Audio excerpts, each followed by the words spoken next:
The massive doors of Galactic Council Station Omega-7 slid open with a soft hiss. Taemin stepped through, carrying a small travel bag over his shoulder. His 6-year-old daughter, Owne, walked beside him, her tiny hand wrapped around his fingers. Behind them, a golden-furred dog trotted peacefully, his tail wagging in steady rhythm. The station's main hall stretched before them like a metal canyon. Hundreds of alien species moved through the space, conducting business, trading goods, and discussing politics. The air hummed with the sound of 1,000 different voices speaking 1,000 different languages, all translated through tiny devices worn in ears or attached to skin. Taemin had visited many stations before. He was used to the stares. Humans were still relatively new to the galactic community, having joined only 30 years ago. But today, the stares felt different. They felt judgmental. A tall reptilian creature stopped in its tracks, its yellow eyes fixed on Biscuit. The dog paid no attention, busy sniffing a particularly interesting corner of the floor. The alien's scaled face twisted into what might have been confusion or disgust. It was hard to tell with species so different from humans. "Daddy, why is everyone looking at Biscuit?" Owne asked, her voice small but clear. "They're just curious, sweetheart," Taemin replied, though he knew it was more than curiosity. He had read the reports. He knew what was coming. They made their way toward the residential quarter where their temporary housing waited. Along the way, more aliens stopped to stare. Some pointed, others pulled out recording devices, capturing images of the strange human and his even stranger companion. An insectoid creature with multiple arms approached them. Its translator device crackled to life. "Human," it said, its voice clicking and buzzing beneath the translation. "Why do you bring a predator animal to this station? Is it a weapon? A food source?" Taemin smiled politely.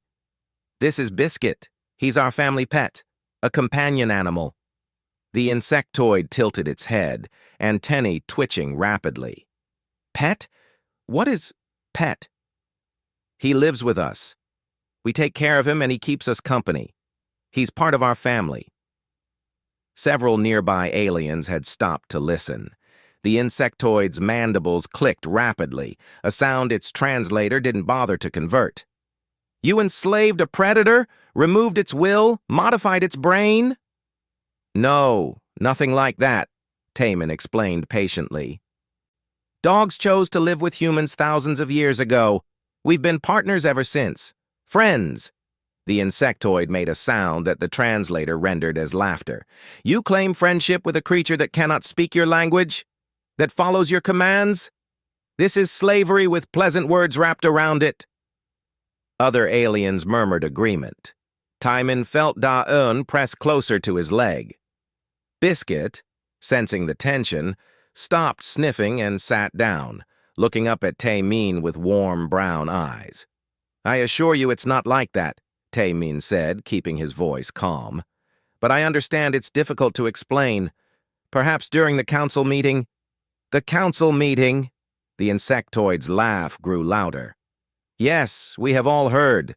The human ambassador brings his enslaved carnivore to discuss trade agreements. What next? Will you bring prey animals to show us how you hunt? Will you demonstrate your dominance over all lesser species?" A crowd had gathered now. Taemin could feel dozens of eyes on him, on Owne, on Biscuit. He wanted to argue, to make them understand, but he knew this wasn't the place. Not yet. "Come on, Owne," he said softly, guiding his daughter around the growing crowd. Biscuit followed, his claws clicking on the metal floor. They reached their quarters without further incident, though Taemin could feel stares following them the entire way. The door slid shut behind them, and he finally allowed himself to sigh. "Daddy, why don't they like Biscuit?" Owne asked, kneeling down to hug the dog. Biscuit's tail wagged harder, and he licked her cheek, making her giggle. "They don't understand him yet," Taemin said. "They will. We just need to show them." The council meeting was scheduled for the next morning.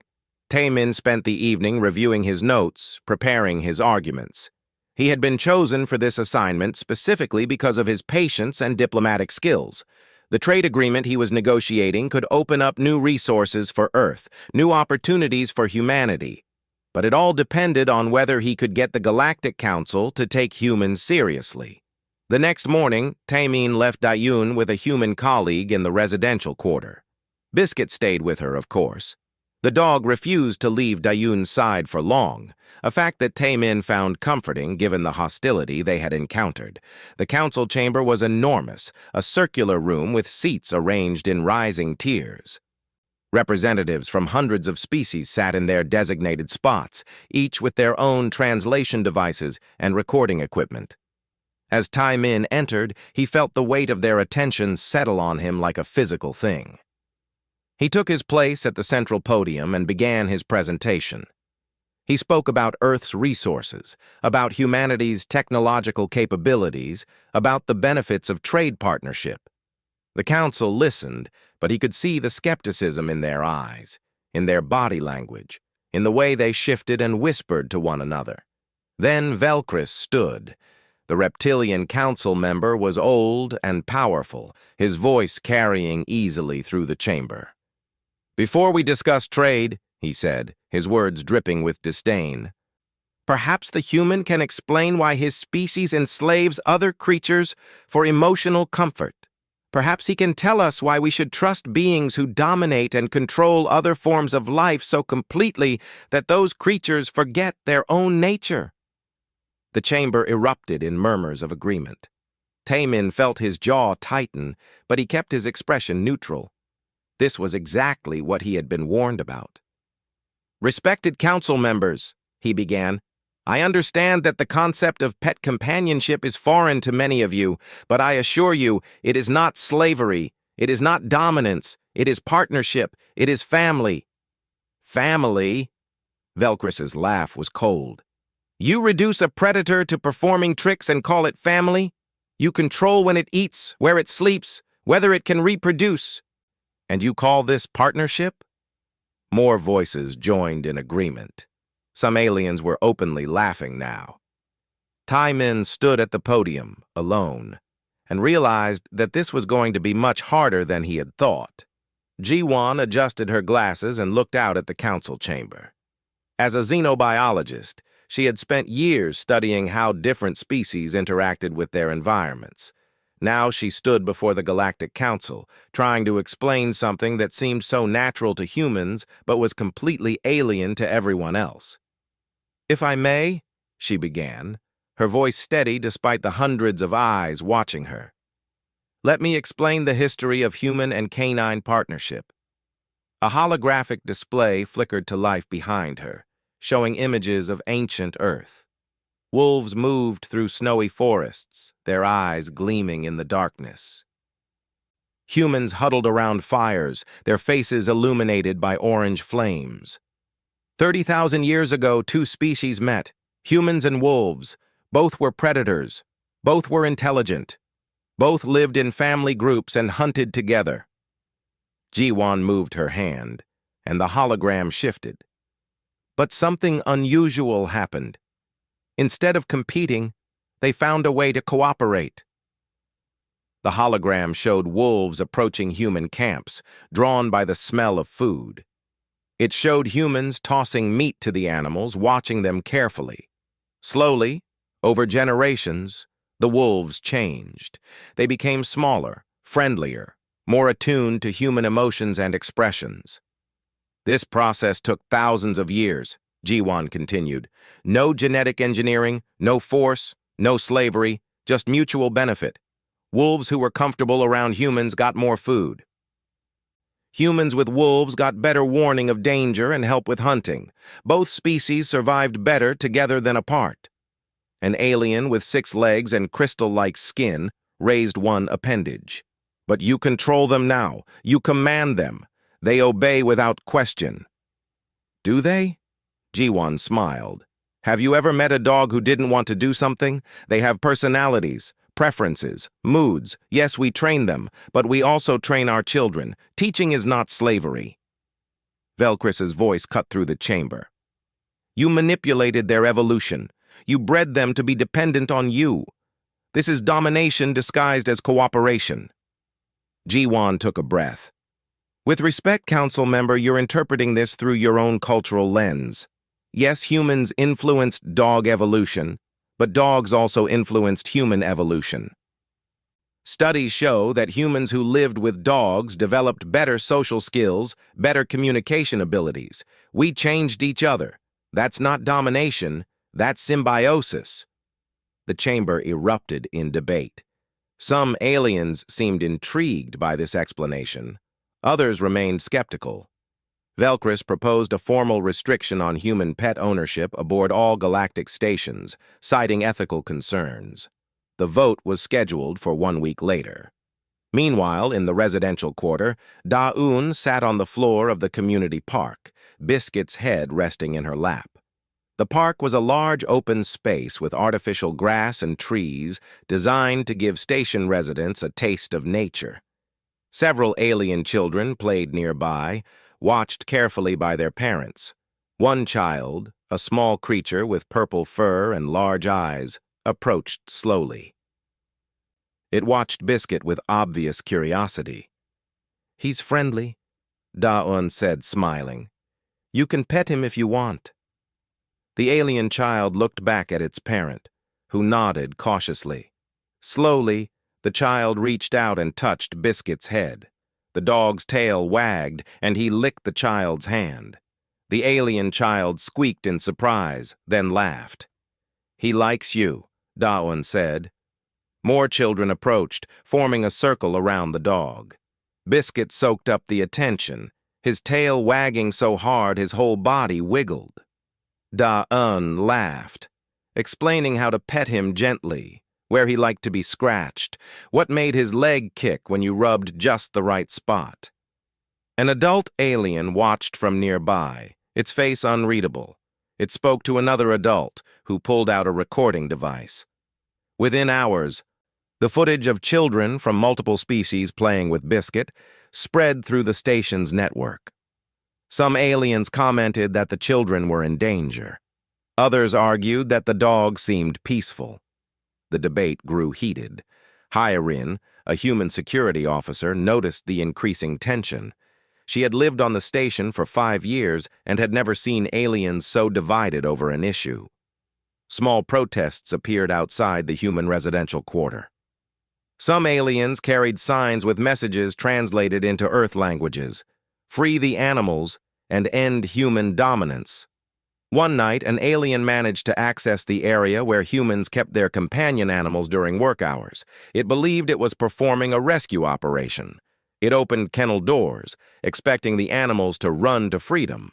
Instead, the dogs and cats stayed where they were.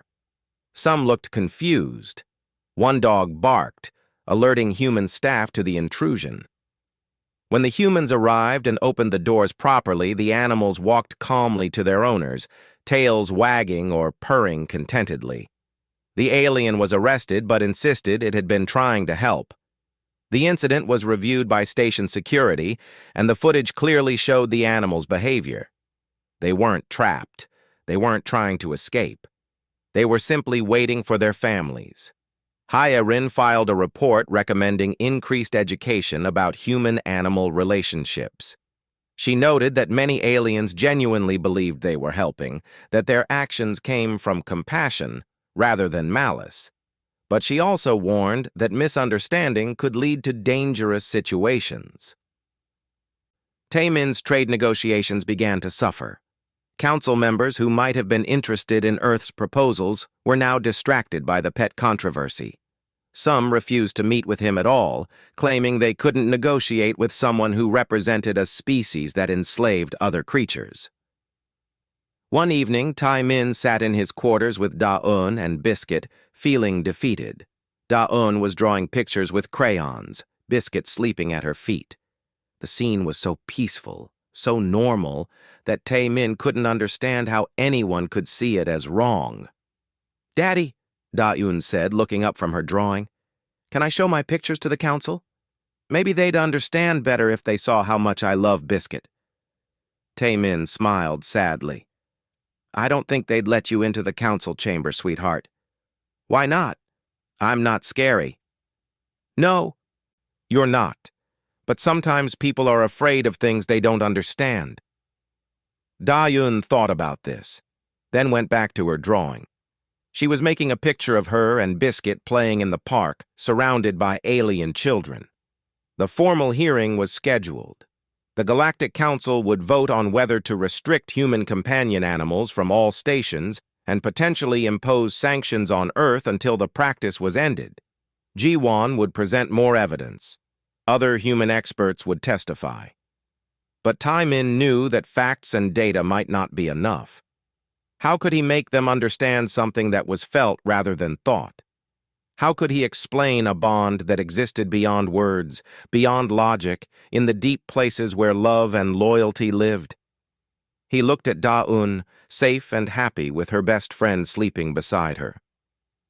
He thought about all the children on Earth who grew up with animals, who learned responsibility and compassion and unconditional love from creatures who asked for nothing but food, shelter, and affection in return. He thought about all the dogs who had saved human lives, who had guided the blind, who had detected diseases, who had pulled people from burning buildings and rushing water. He thought about the cats who had provided comfort to the lonely, the horses who had carried humans across continents, the birds who had delivered messages across battlefields. The council didn't see any of that. They saw only control and domination because that was all they knew. Da-Eun wasn't supposed to be in the industrial sector. She knew that. But Biscuit had chased a rolling ball through an open door, and she had followed without thinking. The door slid shut behind them, and suddenly they were in a place that looked very different from the residential quarter. The corridors here were darker, narrower. Strange sounds echoed off metal walls. The air smelled like engine oil and something else she couldn't identify. Da-Eun picked up the ball and looked around, trying to figure out which way they had come. "Biscuit, we need to go back," she whispered. The dog's ears perked up. He wasn't wagging his tail anymore. His body had gone stiff, his attention focused on something Da-Eun couldn't see. A low growl rumbled in his chest. "What's wrong, boy?" Da-Eun asked, feeling suddenly afraid. A shadow moved at the end of the corridor. Something large stepped into the dim light. It was an alien unlike any Da-Eun had seen before. It stood on two legs but hunched forward, with long arms that ended in claws. Its skin looked rough, covered in dark scales.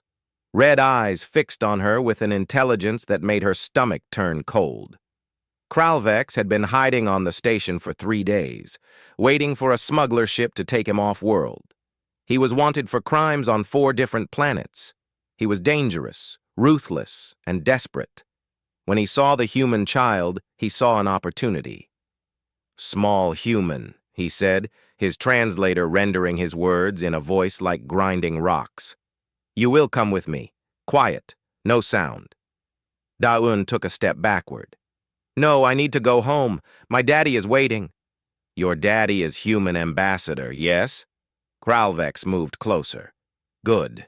Better. You are valuable. Come now." He reached for her with one clawed hand. Biscuit lunged. The dog moved faster than Da-Eun had ever seen him move. One moment he was beside her, the next he was in the air, jaws open, aiming for the alien's arm. His teeth sank into scaled flesh, and Kralvex roared in surprise and pain. The alien tried to shake the dog off, but Biscuit held on. His 70 pounds of muscle pulled and twisted, forcing Kralvex off balance. The alien swung his other arm, striking Biscuit hard enough to throw him against the wall. Da-Eun screamed. Biscuit hit the metal with a yelp, but scrambled back to his feet immediately. His lip was bleeding, but his eyes were focused, clear. He placed himself between Da-Eun and Kralvex, teeth bared, every muscle coiled and ready. "Stupid animal," Kralvex snarled. "I will kill you, then take the child anyway." He moved forward again. Biscuit darted in. not going for another sustained bite but instead slashing at the alien's legs, then dodging away before Kralvex could grab him. The dog moved in and out, attacking and retreating, never staying still long enough to be caught. Owne pressed herself against the wall, crying, but she watched what Biscuit was doing. He was herding the alien away from her. Every attack drove Kralvex backward, farther from where she stood. Security cameras in the corridor captured everything. In the station's security center, alarms began to sound. Officers watched their screens in shock as a common Earth animal fought a creature twice its size with strategy and purpose. Hyrin was first to respond. She grabbed her weapon and ran toward the industrial sector, calling for backup. Other security officers followed. The station's AI broadcast an alert, and suddenly, everyone knew something was happening. In the corridor, Kralvex was getting angry. He had fought trained soldiers. He had killed armed opponents, but he couldn't catch this animal. Every time he reached for it, it was somewhere else, teeth finding exposed skin, claws scratching at his eyes, forcing him to defend himself. Down! Biscuit's barking had changed. It was louder now, more insistent. He was calling for help, just as his wolf ancestors had done thousands of years ago when they needed their pack. Owne understood. She ran. Not away from Biscuit, but along the wall, trying to reach the door they had come through. Kralvex saw her moving and turned. But Biscuit was there instantly, jumping up and catching the alien's arm in his jaws again. Kralvex threw the dog aside with terrible force. Biscuit hit the ground and this time didn't get up immediately. He was hurt, breathing hard, but he still positioned himself between the alien and the child.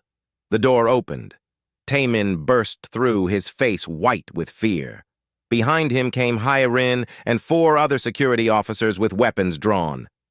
Owne! Taemin grabbed his daughter, pulling her close, checking her for injuries. Freeze! Hyrin's weapon pointed at Kralvex. On the ground, now! The alien looked at the weapons pointed at him, at the blood dripping from his arms and legs, at the dog still standing despite obvious pain. For a moment, it looked like he might fight anyway. Then he dropped to his knees, hands raised. Security officers surrounded him, restraining him with magnetic cuffs. Hyrin kept her weapon trained on him until he was completely secured. Taemin knelt beside Biscuit.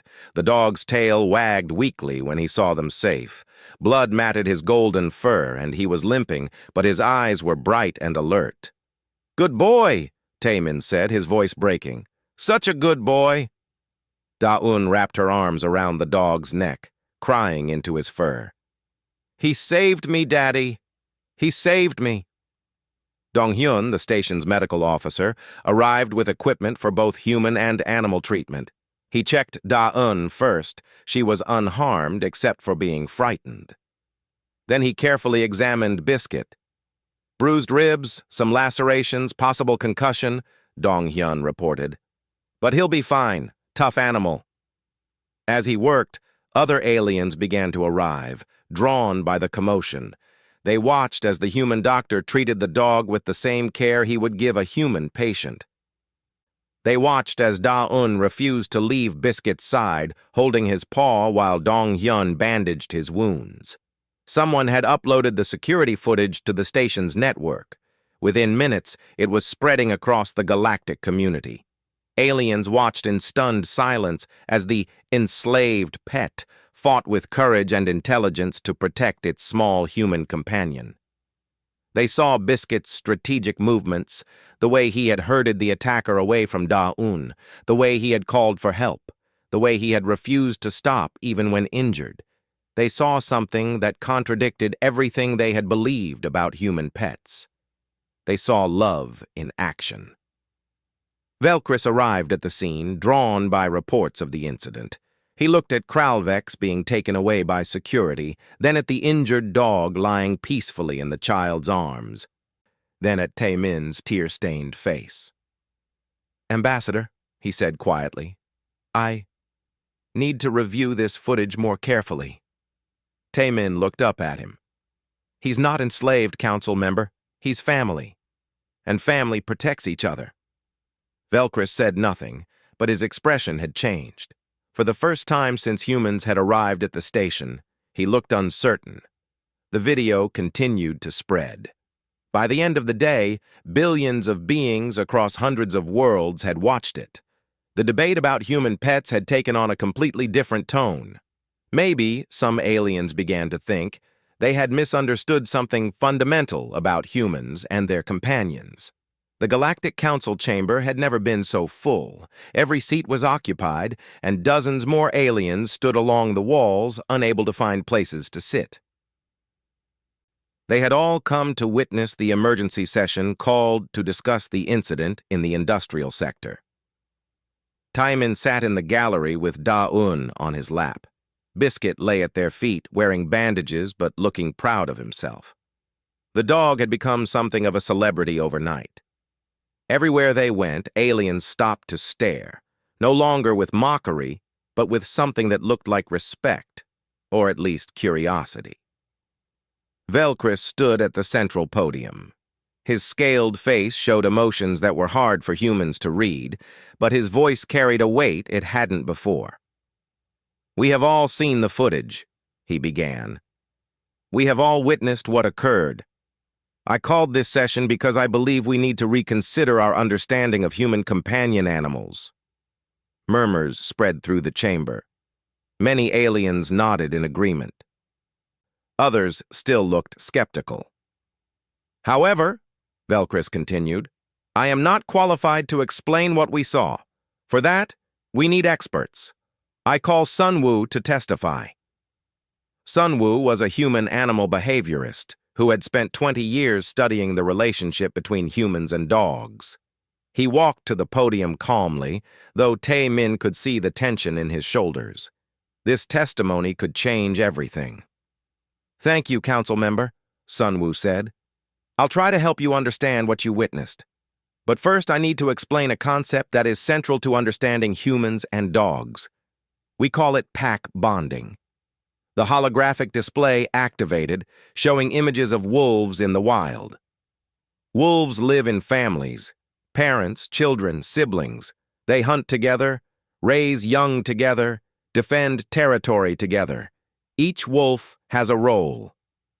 Each wolf matters to the pack. This is not slavery. This is cooperation.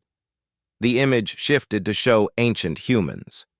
Humans evolved the same way. We lived in tribes. We hunted together, raised children together, defended our homes together. Like wolves, we survived through cooperation and loyalty. When wolves and humans met, Sunwoo continued, something remarkable happened. We recognized something in each other. We both understood family. We both understood loyalty. We both understood working together toward common goals. A new image appeared, showing a human child sleeping with a dog. Over thousands of years, this recognition deepened. Humans and dogs learned to read each other's emotions. A human can look at a dog's face and know if it's happy, sad, afraid, or excited. A dog can look at a human's face and know the same things. No other species on Earth has this ability with humans, not even our closest primate relatives. An alien with crystalline features raised an appendage.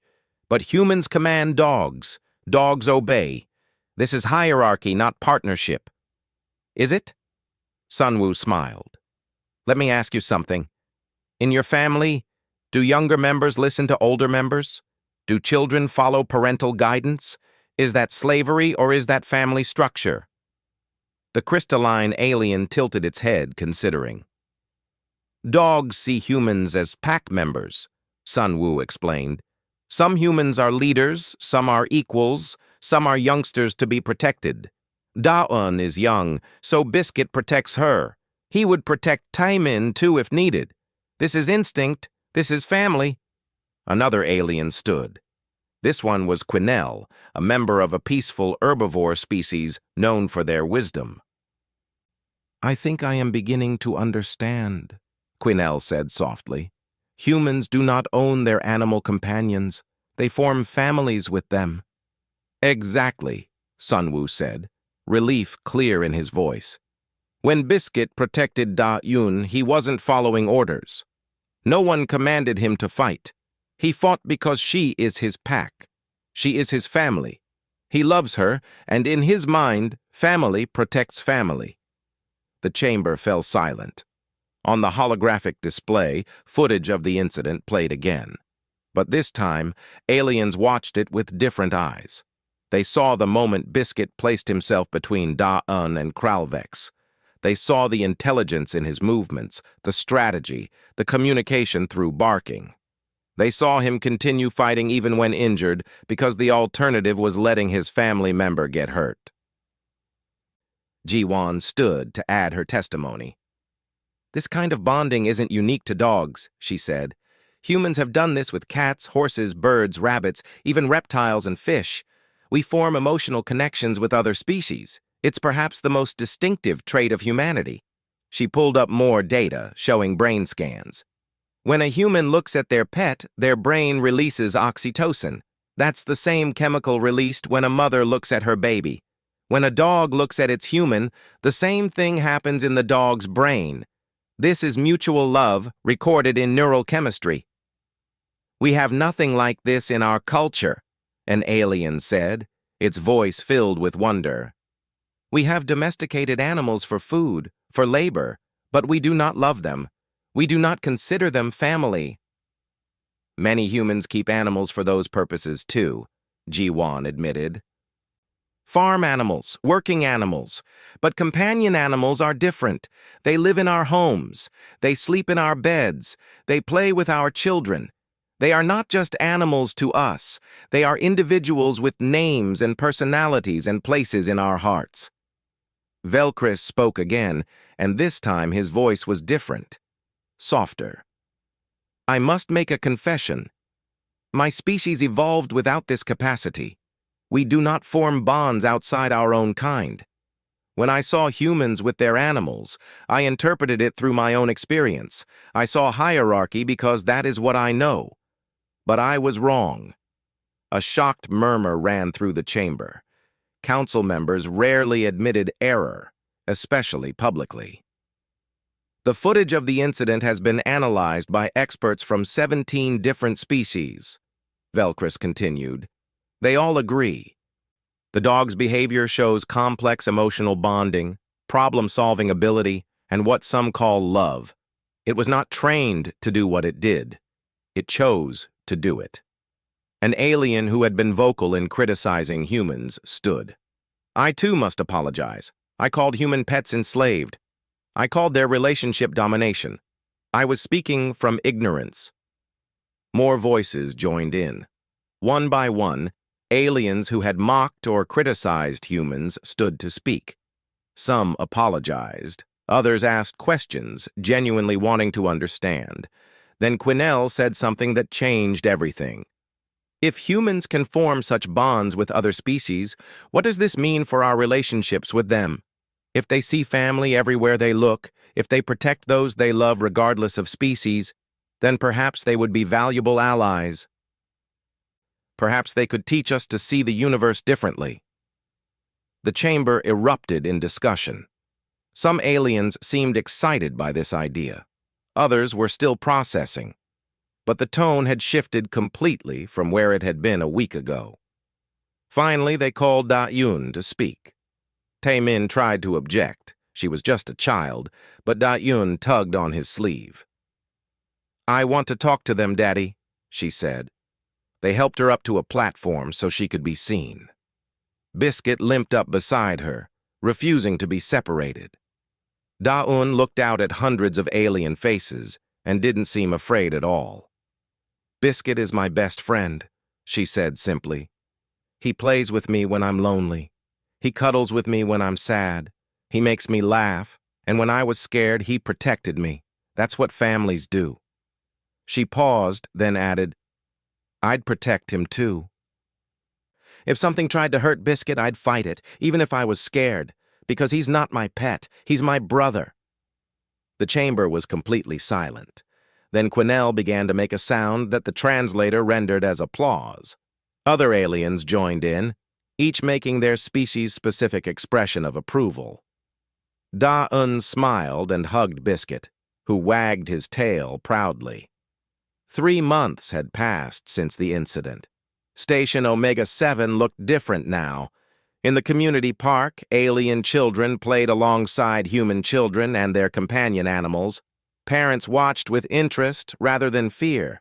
Some even took notes, asking questions about how to care for animals, what kind of commitment it required, whether their species could form similar bonds.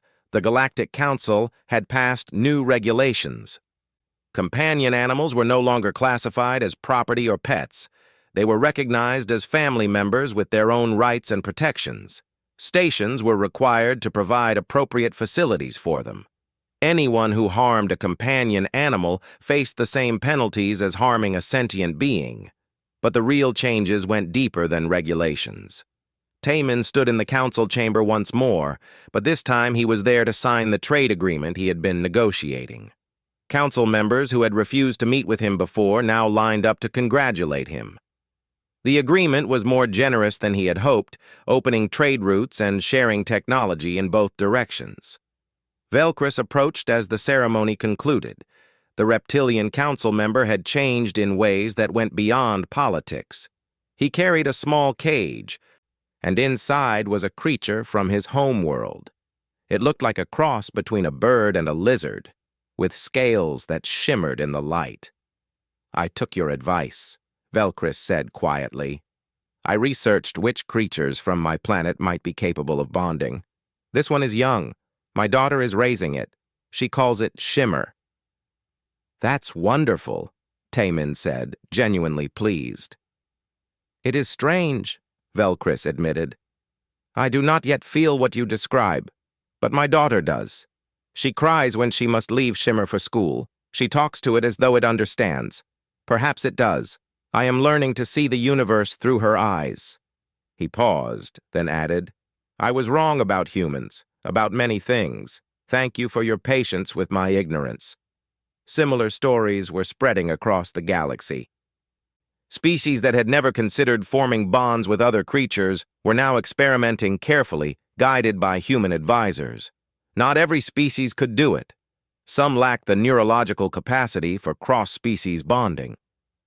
But many discovered that they could form connections they had never imagined. Jiwon had become one of the most sought-after consultants in the galaxy.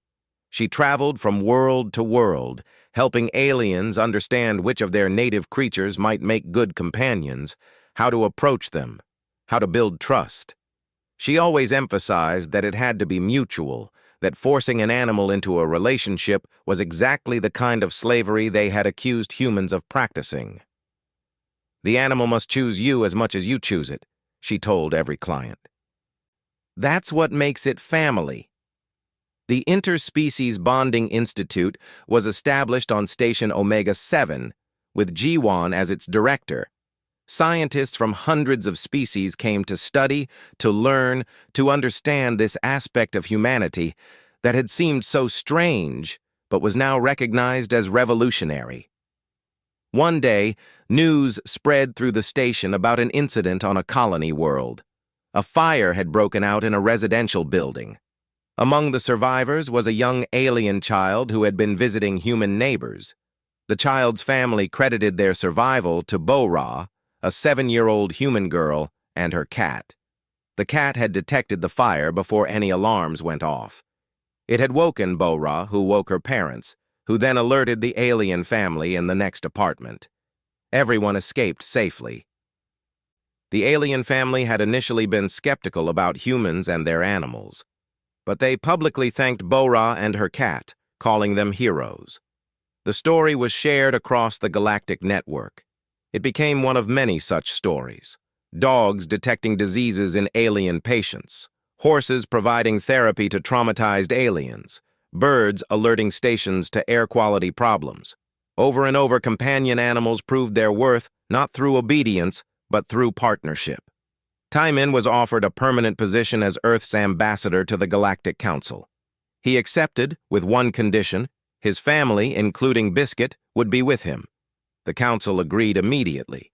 Owne started attending the station's school, where children from dozens of species learned together. Biscuit often came with her, with special permission. He had become something of a teaching tool, helping alien children understand Earth animals and helping human children explain their culture. One afternoon, Taemin returned to their quarters to find Owne hosting a small party. 5 alien children sat in a circle, each with their own newly adopted companion creatures. Owne was teaching them how to play fetch, how to reward good behavior with treats and praise, how to read their animal's body language. "You have to be patient," she was saying to a young crystalline alien struggling to get its lizard-like creature to come when called. "It takes time. Biscuit didn't learn everything in one day either." Taemin watched from the doorway, his heart full. This was what he had hoped for when he accepted the ambassador position.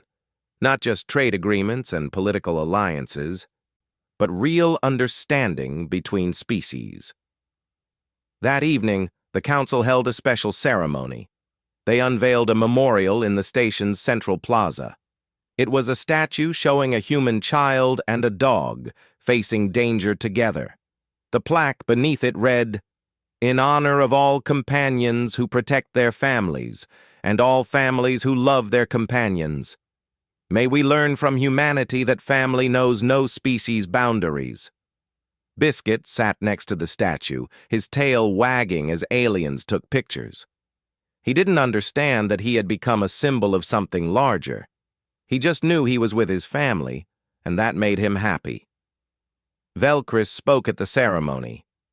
"We mocked humans for their bonds with other species. We called it slavery. We called it weakness.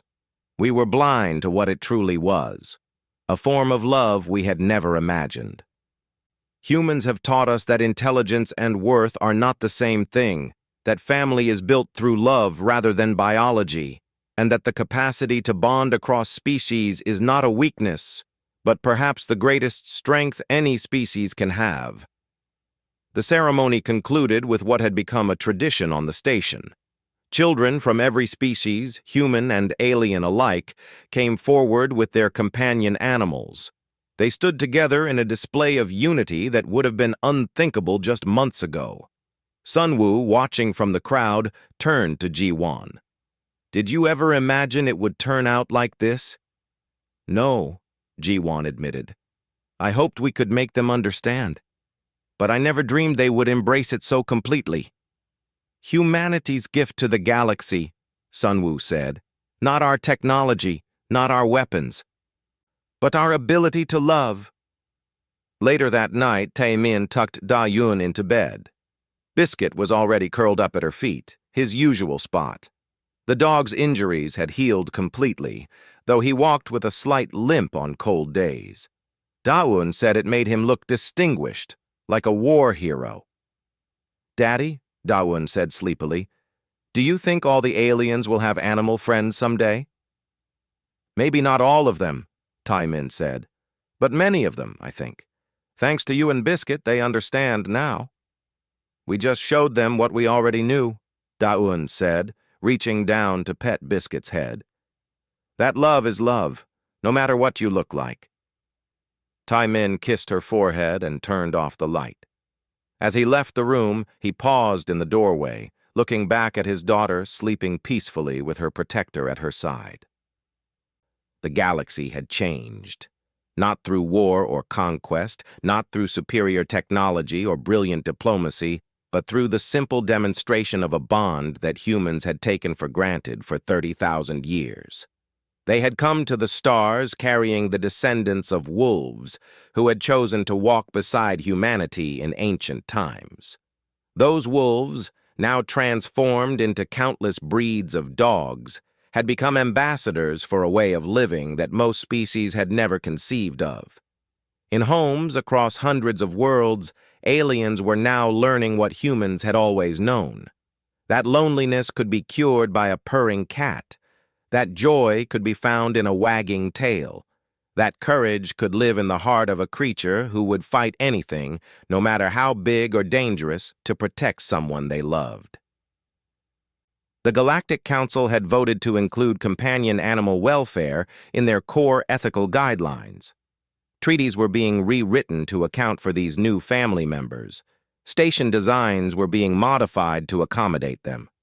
Future generations would grow up in a galaxy where cross-species family bonds were normal, accepted, celebrated. And it had all started because one small girl loved her dog, and that dog loved her back enough to face death without hesitation. Years later, historians would mark this as a turning point in galactic civilization. The moment when the galaxy learned that the capacity for love was not limited by biology, that family was defined by choice and loyalty rather than DNA, and that humanity's greatest contribution to the cosmos was not found in their inventions or their ambitions, but in their hearts. Biscuit, of course, never knew any of this. He just knew that Owne was safe, Tai Min was happy, and there were plenty of new friends to play with. For a dog, that was all that mattered. And perhaps in the end, that simple truth was the most profound lesson of all.